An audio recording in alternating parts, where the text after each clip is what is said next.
Et ce contrat-là, je vous invite à en prendre connaissance, c'est l'abandon total de la souveraineté de nos droits, de nos lois et de notre budget, puisque le quart pratiquement du budget de ces Jeux Olympiques doit être garanti par l'argent public, par votre argent à nous tous et à nous toutes. Cet argent qui fait tant défaut pour les services publics, pour l'école, pour la santé aujourd'hui qui est à l'os et qui n'arrive plus à nous soigner. Alors pour amuser le peuple, on va aller gaspiller des sommes considérables, puisqu'à cette heure-là où on se parle, le montant que les deux régions et l'État devront verser se situe aux alentours de 1,5 milliard d'euros. Et ils viennent pleurer après.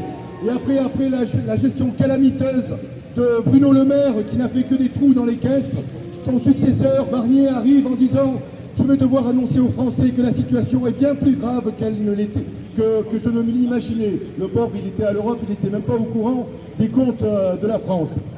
Eh bien, regardez à quel point il va falloir faire des efforts considérables. Et pourquoi?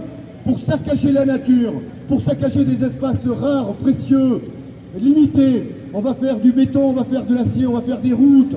On a un argent de dingue pour financer des Jeux Olympiques qui sont en contradiction totale avec notre connaissance de la situation climatique qui fait qu'aujourd'hui, j'ai vu une photo du Grand Bornand où s'est tenue une épreuve de biathlon et on a une espèce de petite langue de neige qui a été alimentée par des canons à neige, de la neige artificielle pour aller satisfaire, on va dire, une poignée de sportifs.